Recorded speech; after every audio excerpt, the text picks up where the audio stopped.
Assalamualaikum warahmatullahi wabarakatuh.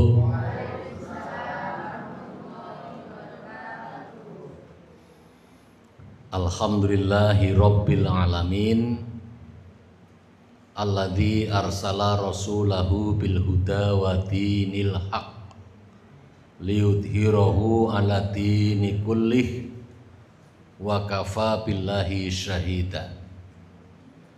Asyhadu an la ilaha illallah wa asyhadu anna Muhammadar Rasulullah. Allahumma sholli ala Muhammad wa ala alihi wa ashabihi ajma'in, amma ba'd. Qala Rasulullah sallallahu alaihi wasallam, atilu auladakum ala salah satu hisolin, hubbu nabiyikum wa hubbu ala nabiyikum wa tilawatil Qur'an. Bapak Ibu hadirin yang dimuliakan Allah, mari kita tak lupa untuk bersyukur kepada Allah Subhanahu wa taala. Dinten menika kula panjenengan tasik pinaringan nikmatipun Gusti Allah. Nikmat iman, nikmat Islam, lan nikmat sehat. Itu nikmat yang utama. Nikmat yang lain-lain itu nikmat tambahan, nikmat komplementer, nikmat pelengkap. Jadi kalau kita punya rumah, punya mobil mewah, itu nikmat-nikmat tambahan. Nikmat setelah iman dan Islam itu adalah nikmat sehat. Niku larang regane. Sehat itu mahal harganya. Dan biasanya orang tidak ngenyang. Jadi kalau dikasih penawaran obat, apalagi kok obatnya menjamin sembuh, walaupun tidak ada obat yang jamin sembuh, itu biasanya kita serta-merta untuk segera berusaha membelinya, saking mahalnya nikmat sehat. Maka patut bersyukur. Dan saya bersyukur bisa masuk gedung ini. Saya baru pertama kali ini masuk di ruang ini. Kalau lewat sering. 40 tahun yang lalu tempat ini tempat saya bermain. Di situ itu mau tak takonin yang divan, pohon salam di situ ini anak kok sudah tidak ada. Dulu saya menanam pohon salam, ingat saya dengan bapak saya di situ pohon salam. Ini dulu pekarangan bapak saya. Kemudian saya ingat ketika kakak saya yang pertama mau berangkat kuliah itu pekarangan ini dijual. Harganya waktu itu sekitar 3 juta lebih dikit. Zaman semono. Beras masih 100 rupiah kalau tidak salah. Saya masih SMP kelas 1 itu bayarannya guru itu 750 nah. Zaman semono. Mungkin ibu-ibu belum lahir ya, sebagian. Belum. Kalau yang sekarang usia 50-60 waktu itu ya kan usia-usia SMP. Nah itu cerita. Saya berbahagia sekali ketika tanah ini kembali ke pangkuan Ibu Pertiwi. Bisa dinikmati oleh kita semuanya.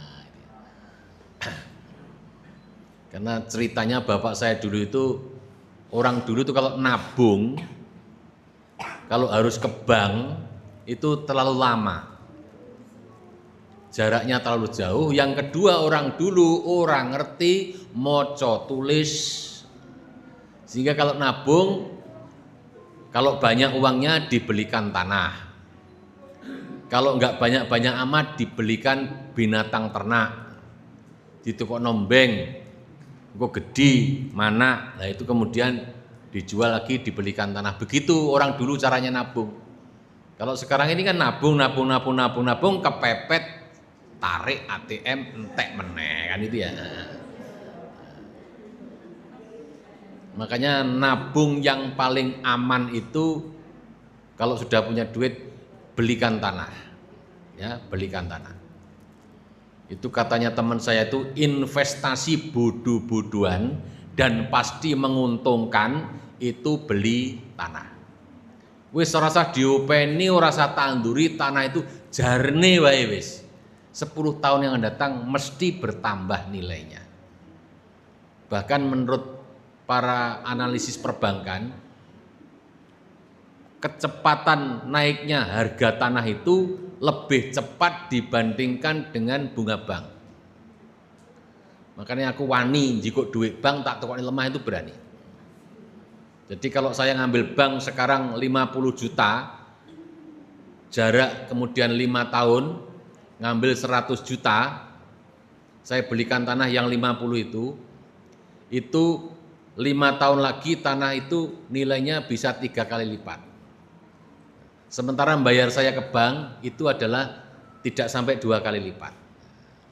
Makanya kan investasi bodoh-bodohan. Tapi orang sekarang rata-rata ngambil duit, pinjem uang, beli mobil kan, beli kendaraan, beli rumah gitu aja kan. Kalau beli rumah, kalau beli mobil itu biasanya harga 100 juta hari ini, 3 tahun lagi tinggal berapa? 50 juta. Iku lega ketabrak embeng. Ketabrak embeng. Itu alasan saya tidak beli mobil baru ya.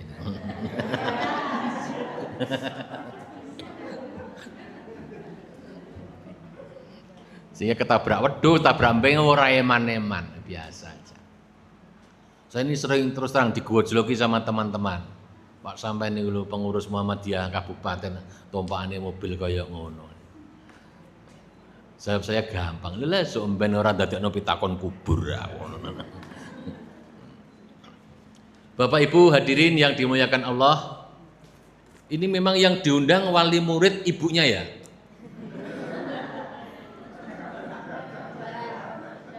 Kebetulan yang hadir ibunya atau memang yang diundang ibunya?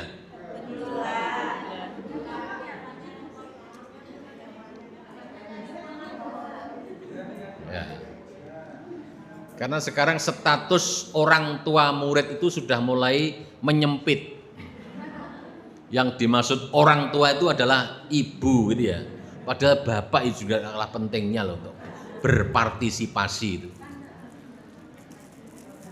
Karena wali murid di mana-mana kalau ada rapat wali murid, saya kan sudah pindah-pindah beberapa sekolah. Lek rapat wali murid mesti sing teko babone. Ibunya. Alasannya klasik podo ning dindi. Alasannya apa? Bapaknya kerja. Lah ibu-ibu apa ora nyambut gawe? Hah? Oh, ibu-ibu ndak ada kerjaan.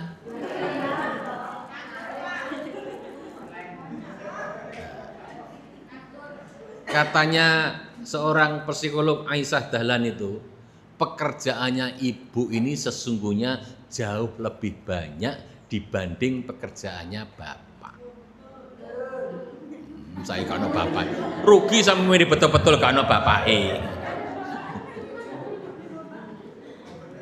Ya enggak?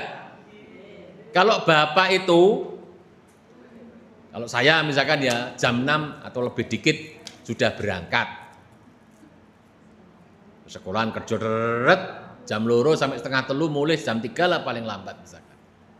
Sampai di rumah, pokoknya baju kotor lempar, sepatu dekek, kasur pating glwethek, sing ngiring kesi sapa? Makanya ibu sekaligus babu. Makanya ibu-ibu itu kalau sudah sepakat jadi istri harus rela jadi babu. Gimana betul? Tapi sampean rumangsa dadi babu napa mboten? Rumangsa.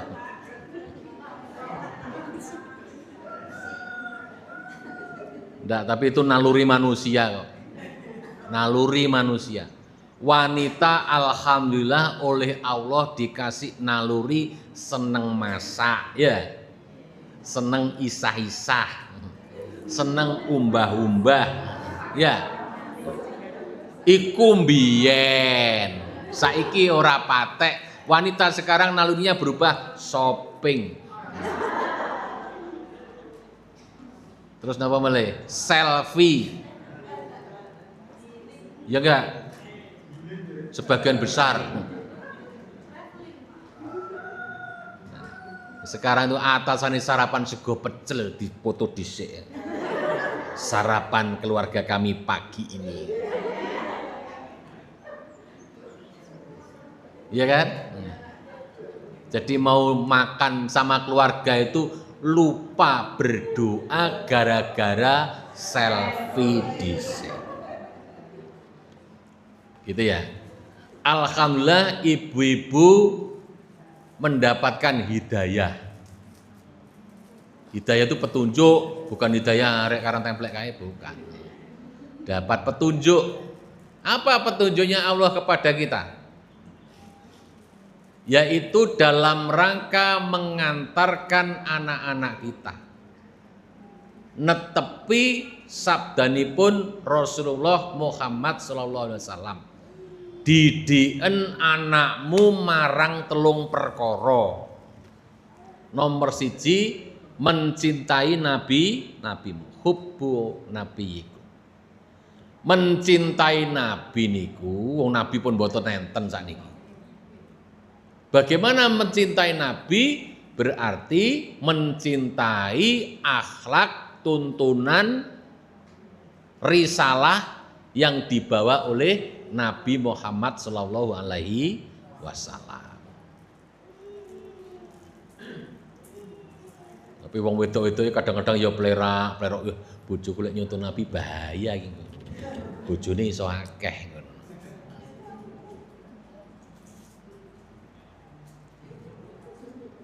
Yang dicontoh pada diri Rasulullah itu adalah akhlaknya. Ya, kenapa Bu? Akhlaknya. Nah, ibu-ibu apa bisa nyontoh Nabi? Wong ibu-ibu itu jenis kelaminnya beda dengan Nabi. Contohlah istri-istri Nabi.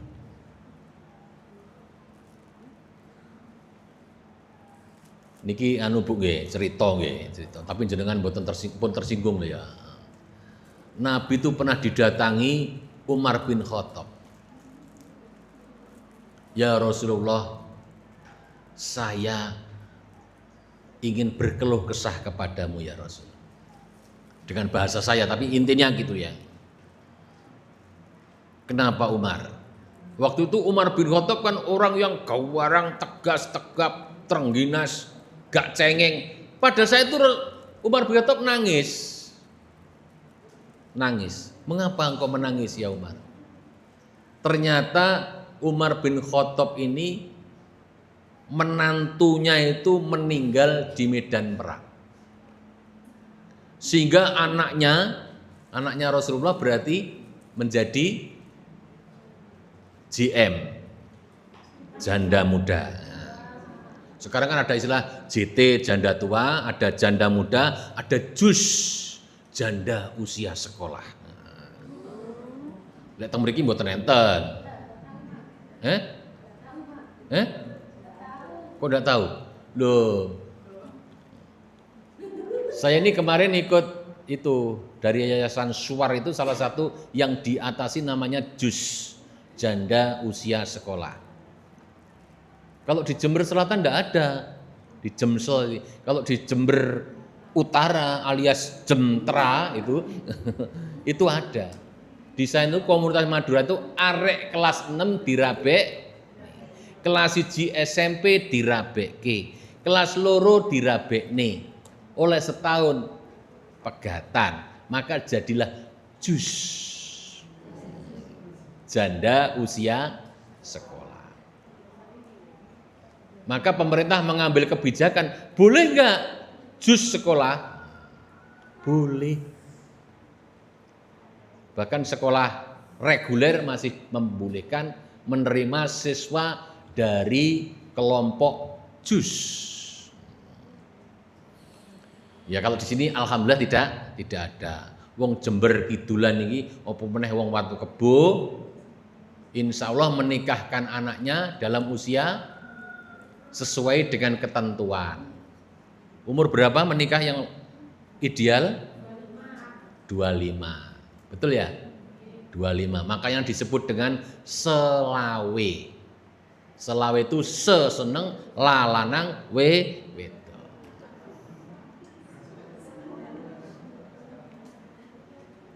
Kan ya?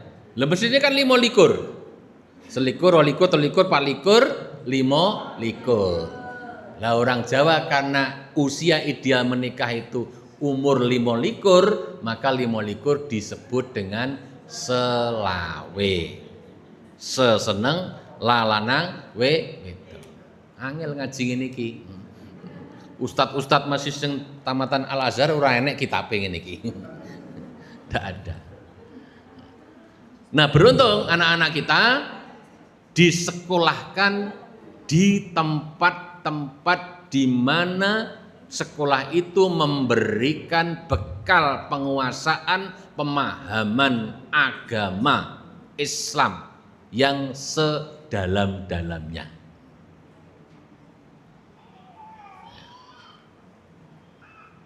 Menteri Pendidikan kita yang baru itu kebetulan orang Muhammadiyah. Mungkin bapak-bapak yang ibu-ibu yang membaca itu, kalau dulu orang menyusun kurikulum itu referensinya adalah Ki Hajar Dewantara saja. Nah sekarang ini referensinya sudah muncul secara teks di situ, yaitu Kiai Ahmad Dahlan dan Kiai Hasyim Asy'ari. Jadi kalau sekarang Bapak Ibu guru yang ngajar tentang deep learning, pembelajaran mendalam itu sesungguhnya terinspirasi dari pola pembelajaran yang dilakukan oleh Kiai Haji Ahmad Dahlan. Karena deep learning itu kan setelah memahami adalah mempraktekkan atau mengaplikasikan. Belajar sing pinter terus terapkan. Kiai Dahlan kan begitu, mengajarkan Al-Quran. Mungkin Bapak Ibu sudah melihat filmnya Sang Pencerah itu ya. Itu kan Kiai Dahlan mengajarkan surat Al-Ma'un, surat Ar-Ra'aital dulu itu namanya. Karena zaman saya masih SD itu tidak dikenalkan nama-nama surat. Ngenali pokoknya ya huruf atau kalimat awal dalam surat itu. Jadi surat Al-Ma'un ya saya sebut dengan surat Ar-Ra'aital.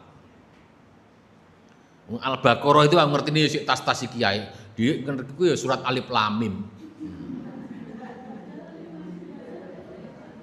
Bahkan juz 30 itu tak kira mbiyen duduk Quran. Jenenge juz amma kan ya? Jadi ngaji zaman saya dulu itu ngaji orang ikra, orang qiraati dan sebagainya. Ngaji pertama itu ya mesti juz amma. Mulai surat yang pendek dari belakang tambahan. Mari Al-Fatihah ya Anas, kemudian kulhu, lalu kul itu wis pokoknya.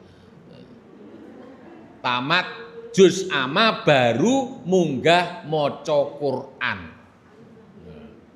Dimulai Alif Lam Mim. Tak kira sing jeneng Quran ya Alif Lam Mim tok kuwi, juz amma gak masuk gitu. Ternyata juz amma juz yang ke-30 itu termasuk golongannya Quran tibano. Tak kira bikin tok kaya Iqra ngono kuwi gawe belajar ngono tok. Karena dulu anak kecil-kecil itu kalau belajar Al-Qur'an ya gawa juz amma, juz 30 sing tipis ngono kae sing diajarnya ya golongane kulhu, ina atoina dan seterusnya itu. Sekarang pemahamannya sudah dibalik ya.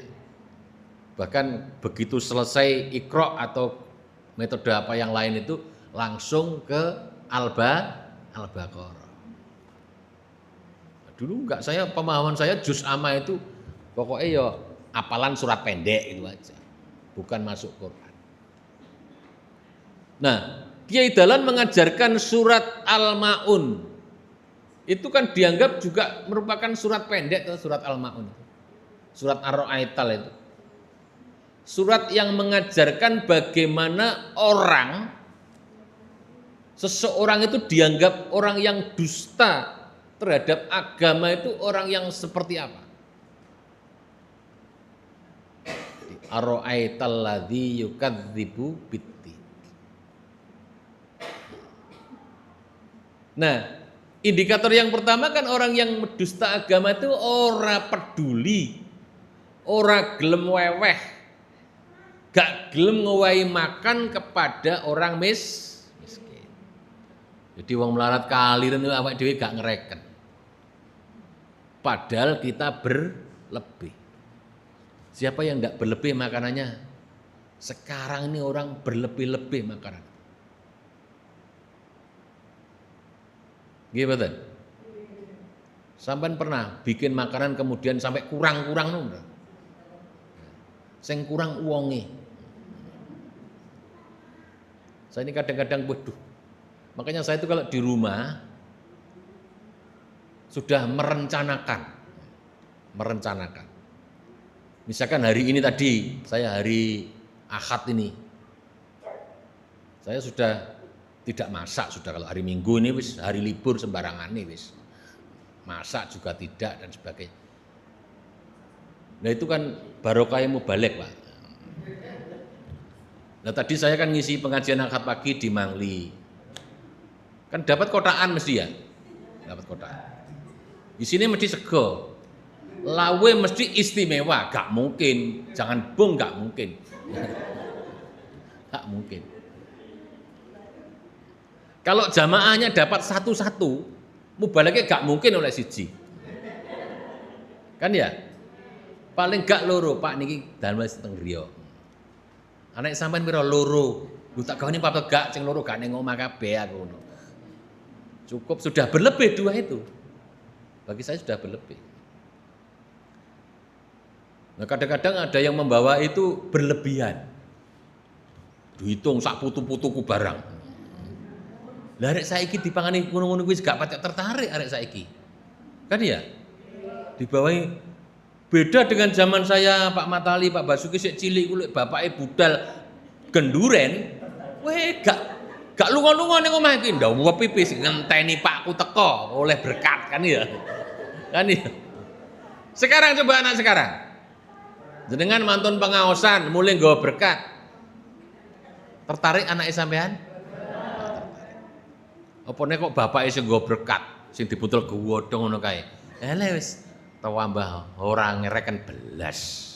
Lari sakniki iki. Kalau dulu memang wong kurang mangan tenan. Kurang mangan. Lah sekarang kita berlebih-lebih. Tapi sementara masih ingat bahwa orang-orang di luar sana itu banyak yang masih kekurangan makan. Insya Allah Bapak Ibu yang bisa menyekolahkan anaknya apa neneng MBS, insya Allah kehidupan untuk kebutuhan makannya sudah di atas rata-rata. Nggih mboten? Minimal segone mesti putih. Putih segone. Zaman saya masih kecil itu sego putih itu gilawuh. Digilawuh. Saya ingat nenek saya itu pas riyo mangan sego diwul untuk putih ukur-ukur ditambahi saentong sego putih. Iki lawuhe. Mas yo iwak pitik ya ngono lek gak riyo gak mangan iwak pitik. Saiki arek tawani iwak pitik wis gak ngereket. Napa nih Mas? Ayo coba sampean pikir. Aku ceramah sugih jajan. Iso mangan apa ora? Lah aku mangan leren ceramahe. Kan gitu. Gue panitia takoni lah, damel pantes-pantes Pak. Itulah orang Jawa itu kadang-kadang logikanya nggak jalan dia. Kadang-kadang, tapi ini jalan saja. Banyak gak pangan tak bungkus gue balik.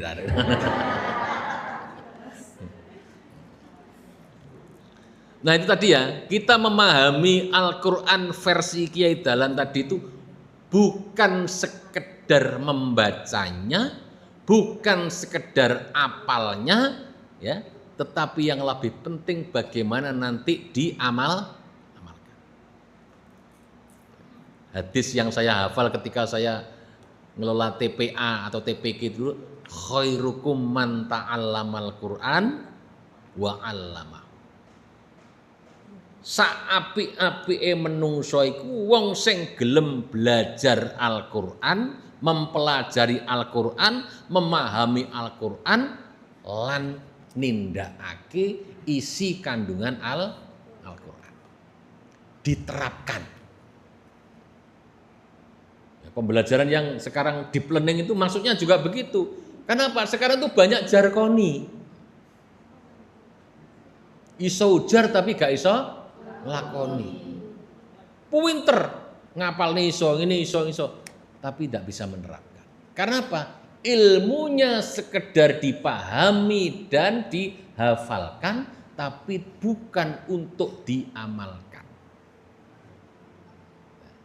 Makanya Kiai Dahlan ketika ngajarkan surat Al-Maun tadi itu ditakoni santrine takon dhisik kan karo Kiai Dahlan. Kiai, teng Quran niku kan sanes Al-Maun tok toh.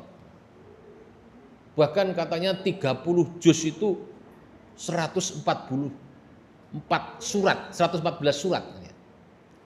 Kok mulai winginane ngantos sakniki berbulan-bulan jenengan kok ngaosi namung Al-Maun tok niku pripun to?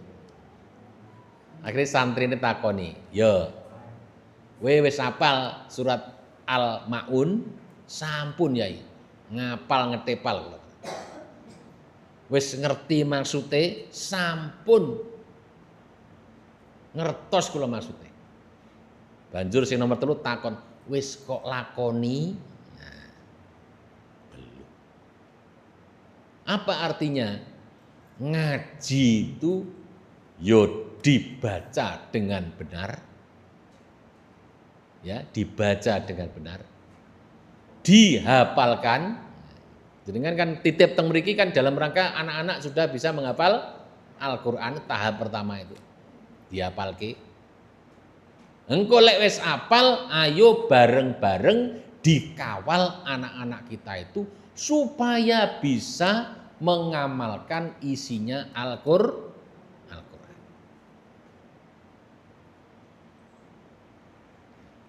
Niki putra-putrine ibu-ibu ini sudah hafal berapa juz? 30 juz atau juz 30? Juz 30. Kalau saya itu kan hafalnya bukan ayat pertama sampai ayat terakhir, tapi surat pertama dan surat terakhir. Bukan sampai. Karena hafalan Al-Quran itu ternyata kalau tidak sering digunakan, yo hilang.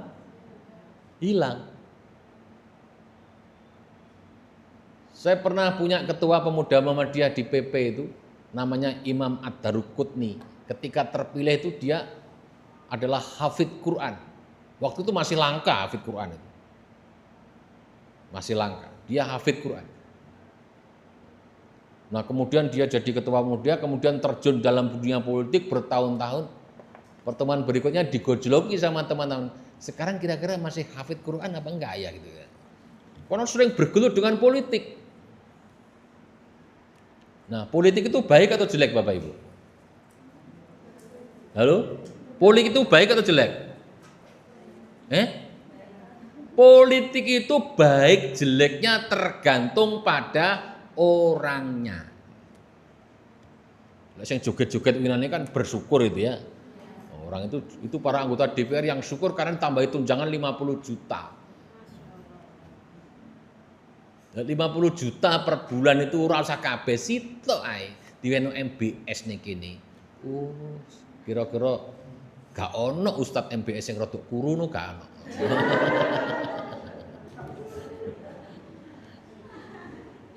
Karena kegemukan itu adalah petanda kesuburan. Kesuburan pertanda kemakmuran. Nah itu. Nah, bersyukur sekali kita semuanya itu masih punya. Banyak orang sekarang kan orang tua itu nitipkan anaknya di sekolah-sekolah, apalagi yang ada tahfidnya. Paling tidak Bapak Ibu, putra putri jenengan, hafal juz 30 saja. Atau berusaha ngapal ke juz 30. Itu kira-kira di rumah pernah nggak terdengar ayat-ayat juz 30 itu? Hah? Yang penting no, wong anake sampean ngapalke. Qul ya ayyuhal kafirun. Lali meneh bawalani meneh kan gitu ya. Anake ngapalne sampean lagi masak gitu ya. Sampean rungokne apa sampean seneni? Sampean ngrungokne merenungkan isinya qul ya ayyuhal kafirun sampai jangan digosong. Seneng nggak kira-kira kalau kita di dalam rumah kita itu anak-anak kita itu suaranya adalah suara-suara ayat-ayat Al-Quran yang dikumandangkan oleh anggota keluarga kita. Kalau hanya sekedar ada kumandangan ayat Al-Quran, YouTube ceklek, sound system ceklek bisa kan? Itu apa ada pahalanya Pak? Ada pahala mendengarkan. Kan mau titik, ya. Tapi ketika yang menyuarakan alunan Al-Quran itu adalah keluarga kita, anak-anak kita. Anak-anak dapat pahala, iya enggak? Orang tuanya dapat pahala enggak itu? Dapat. Yang menjadikan mereka seperti itu siapa? Itu kan investasi jenengan. Celengane sampean. Maka kan Nabi dawuh idza mata banu Adam ing qata'at amalahu illa min talasin. Kalau anak Adam niku sampun tilar donya, sampun sedo, wafat, is dead, maka amalnya terputus. Wis ora iso nyapu-nyapu, salat ora iso, zakat ora iso, poso nggih mboten saged. Tetapi ada 3 hal yang membuatnya orang yang meninggal tadi itu pahalanya tetap mengalir walaupun dia telah meninggal. Nomor setunggal napa? Qotun jariyah. Sedekah jariyah. Jenengan ketika masih hidup sekarang ini bersedekahlah terhadap sesuatu yang memberikan manfaat, syukur-syukur kalau manfaatnya jangka panjang. Selama yang kita sedekahkan itu memberikan manfaat, pahala kita masih mengalir. Contoh, jenengan nyumbang pembangunan apa niki MBS. Gak usah akeh-akeh, sak cukupe wae.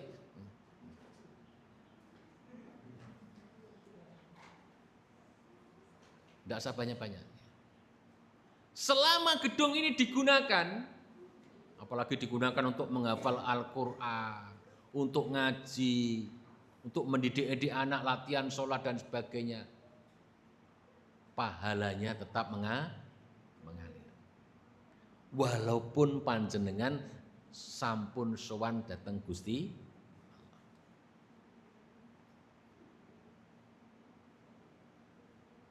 Eman mboten? Makanya harta yang abadi itu harta yang disedekahkan. Makanya betul saya maneman. Gadai 100 ya 100. Besok tambah meneh gak apa-apa. Betul napa-napa. Apalagi kalau wujudnya itu tanah, Bapak Ibu. Mengapa kok tanah? Logikanya tanah itu walaupun gedungnya dibongkar, tanahnya tidak mungkin dibongkar. Contoh nih panti asuhan kan ngapling tanah nih. Cepet-cepet Bu sing berminat, mumpung gurung entek. Tasik pinten Pak Mantali? Kemarin kayaknya sudah hampir 200 meter ya. Nah ya, kemarin kan sekitar 200. Itu 500 meter persegi sudah terjual yang 200 meter. Dalam waktu sekian hari aja. Biasanya tiang batu kebun itu cowopet. Sat-set, wat-wat. Lek mangan lap-lap. Itu dikapling 800.000 per meter persegi. Monggo setengah meter nggih angsal. Nggih. Enggak apa-apa. Itu harus kita yakini Bapak Ibu. Setiap kita mengulurkan infak untuk kebaikan itu tidak akan pernah mengurangi sedikit pun nilai harta benda kita. Wes saiki contohnya misalkan sekarang sampean punya uang 2 juta, sampean infakkan yang 800 untuk tanah tadi itu misalnya. Cik 1.200.000. Secara nominal berkurang. Tetapi di balik 800 yang kita sedekahkan, pasti ada imbal balik yang jumlahnya melebihi dari itu, walaupun wujudnya tidak berupa rupiah. Tidak berupa rupiah. Hari ini ada teman saya yang masuk ICU, sudah 3 hari yang lalu. Sudah 4 kali operasi karena kanker payudara dan sekarang sudah menjalar di kanker tenggorokan. Dalam keadaan yang sakit seperti itu, dia masih sempat WA dengan teman-temannya. Siapakah di antara teman-temannya yang membutuhkan pertolongan? Saya akan menyumbangkan harta saya. Wongnya sugih banyak. Apa? Harapan dia hanya satu, untuk mendapatkan pahala yang tetap mengalir ketika dia telah meninggal. Karena dia itu sudah pikirannya ya isuk sore gitu aja. Betul, kemarin sempat WA saya juga. Jadi kalau ada saudara-saudara kita, teman-teman kita yang anaknya dan sebagainya butuh pertolongan, sakit dan sebagainya, saya akan menyisihkan sebagian harta saya untuk itu. Sebagai terapi sakit dia, salah satu terapinya adalah mendekatkan diri kepada Allah dengan cara bersedekah. Artinya apa Bapak Ibu? Lek wis kaya ngono kuwi bondo 800.000 ora ana regane. Betul enggak ada harganya. Rumah yang mewah enggak ada harganya. Enggak ada harganya. Wis gak ana regane. Itu nomor 1, sedekah jariyah. Nomor 2, ilmu yang bermanfaat. Ilmu yang bermanfaat itu tidak harus seorang mubalek ngomong ceramah terus sampean paham, terus bukan hanya itu. Ibu-ibu misalkan iso nggawe menyebarkan ilmu pengetahuan keterampilannya kepada tetangga sekitar. Carane nggawe onde-onde. Carane nata wijen ya apa? Bertata siji ngono kira-kira. Mengajarkan dan itu kemudian bermanfaat. Kemudian tetangga kita itu kebetulan tidak punya pekerjaan. Aku eling aku diajari Bu ini bikin onde-onde begini. Ya apa tak gawe ngene-ngene terus didol payu kemudian jadi ladang pekerjaan dia. Jadi harus terjemahkan lebih detail begitu. Ilmu yang manfaat itu. Selama ilmu itu memberikan manfaat kebaikan. Lho Pak, lek gitu Pak guru ya akeh Pak ganjarane ngono iki. Urung mesti.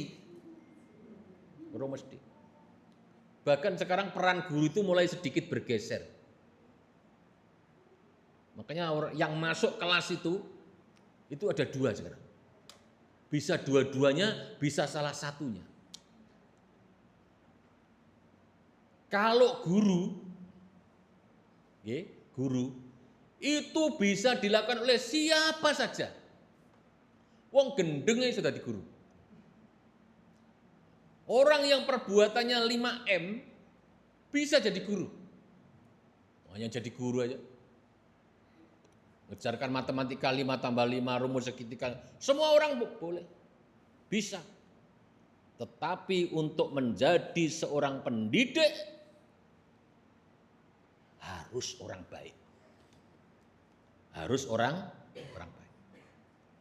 Guru tadi itu kalau tidak sekaligus jadi pendidik, insya Allah ilmunya kurang barokah. Ya, ilmunya enggak barokah. Ngapunten, saya ini ngajar di sekolah Muhammadiyah itu wis tuwuk. Bahasa Inggrisnya katok.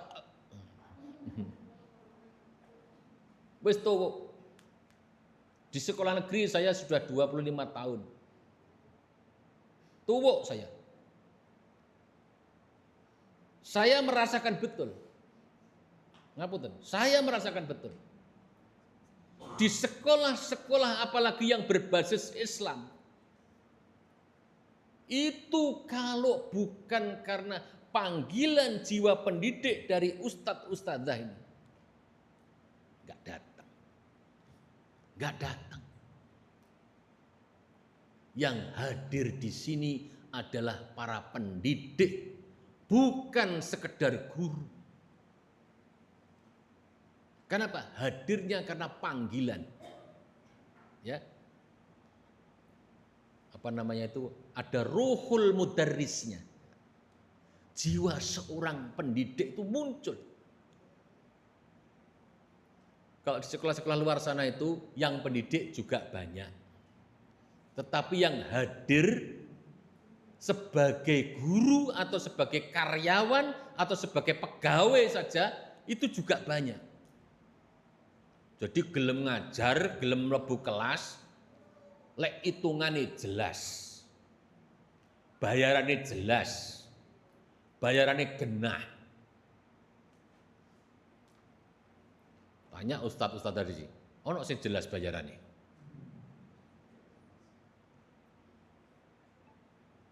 Kan nggak jelas. Kalau di tempat yang lain itu kan ada gaji tetap. Di sini kan tetap gaji aja. Asal gaji aja. Loh, saya merasakan betul loh Bapak Ibu. Ada yang murid-murid saya di sini. Usri itu murid saya. Tapi si noman aku saiki. Oh jadi kan murid loh. Tahun pinter Bu? 2009. Sampai tamat tahun 2009. Oh ngoten nggih. Dadi guru itu barokai awet nom. Lho tenan. Saya ini sering ketemu murid-murid saya itu pangling. Lek murid pangling karo gurune kan murid kurang ajar iku ya. Tapi lek guru pangling karo muridnya biasa wong akeh. Banyak. Bahkan di mana-mana. Saya di Matahari itu disapa seorang gadis cantik kasirnya. Itu saya sampai tulis sopo ya. Ternyata mereka murid saya. Murid saya. Dihentikan polisi saya pernah. Murid saya. Foto SIM cekrek. Morong guyu sopo itu. Lu Pak Samanan gitu. Ternyata murid saya. Di kantor polisi saya ketemu murid saya sedang di penjara. Wes entek. Oh 10 menit lagi. Padahal sik dawa iki. Wes mentek kali ini. Terakhir itu kan Katanya Nabi itu anak-anak dididik tadi kan mencintai Nabi, mencintai keluarga Nabi, watilawatil Quran. Nomor telu, didiklah anak-anakmu membaca Al-Quran, memahami Al-Quran, menghafalkan Al-Quran. Dan hadis yang terakhir tadi itu pahala yang mengalir itu adalah waladun sholih yad'ulah. Jika ibu-ibu nggadahi putra ingkang solih atau solihah ingkang ndongaaken panjenengan. Kenapa? Kita punya putra putri solih solihah itu karena hasil karya panjenengan, investasi panjenengan. Arek-arek diajari mahami Quran, iso ndongake bapak lan ibuke. Jenengan pun boten wonten, pun sedo anak-anak kita yang mendoakan. Nyampe mengalir pahalanya.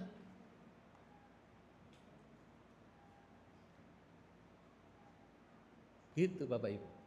Jadi jangan hanya berharap bacaan Al-Quran, Fatihah, Yasin dari tetangga kanan kiri. Jadi kan tidak ikut investasi kepada mereka-mereka itu. Tapi anak-anak kita yang hari ini dididik membaca Al-Quran, dididik menjadi anak yang soleh atau solihah, nanti kita akan didoakan. Didoakan. Yakin itu.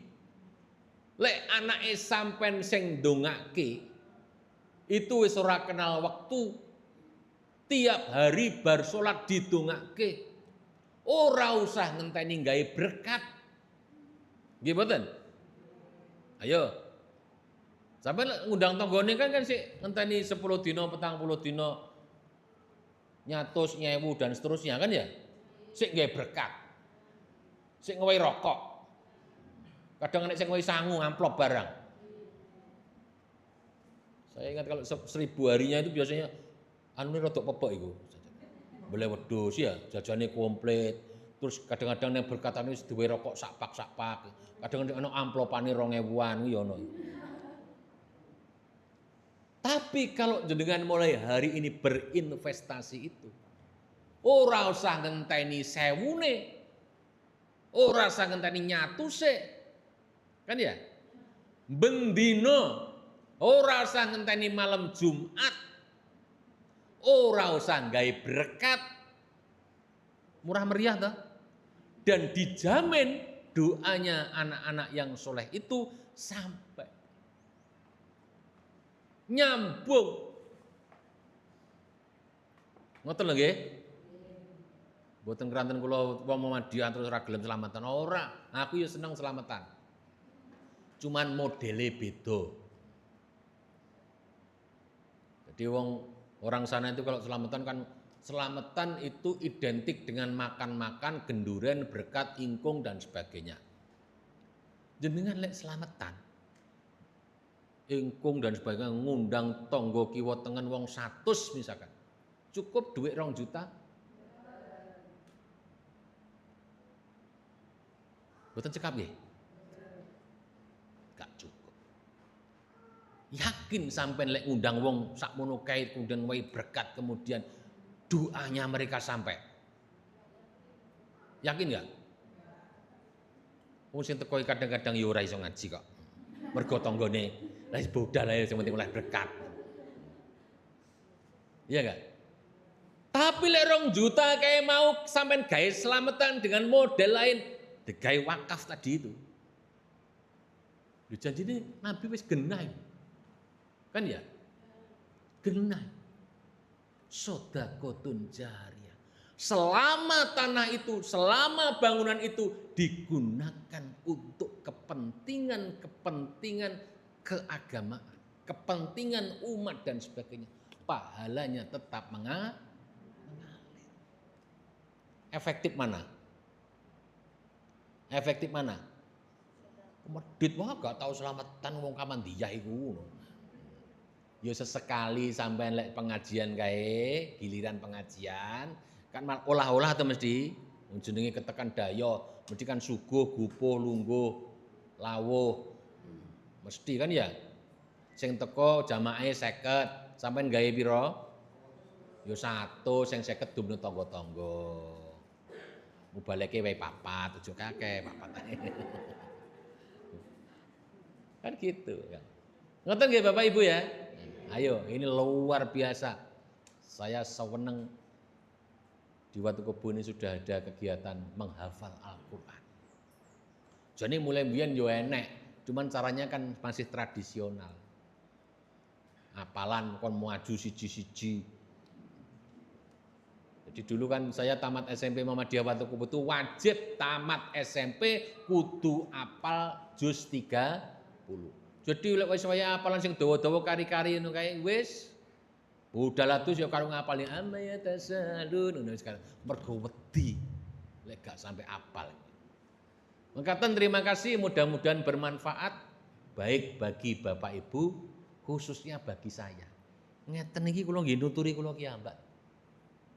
Nuturi kula kiambak. Nggih. Sampun pun eri nggih. Lha jamanten pun ceramah ping kalih lho Guru Dawuh. Jadi rada eri.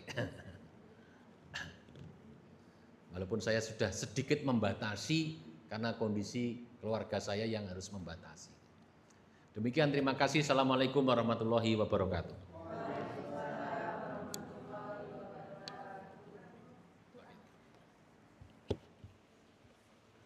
Acara Alhamdulillah.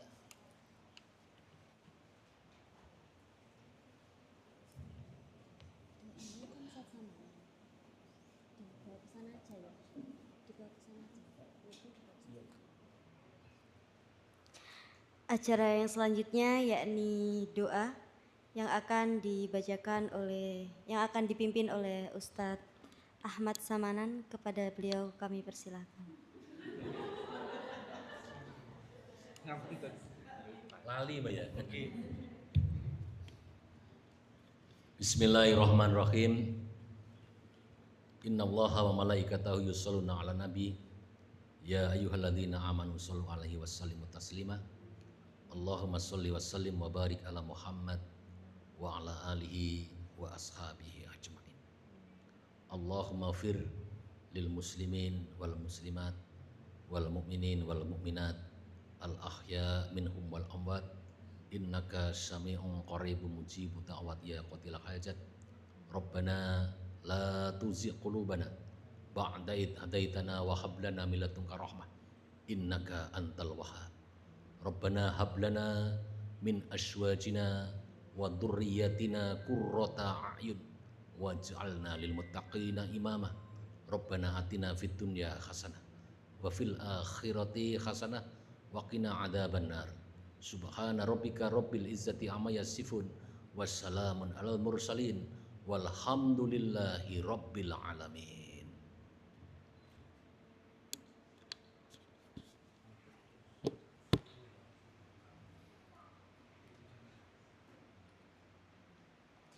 Acara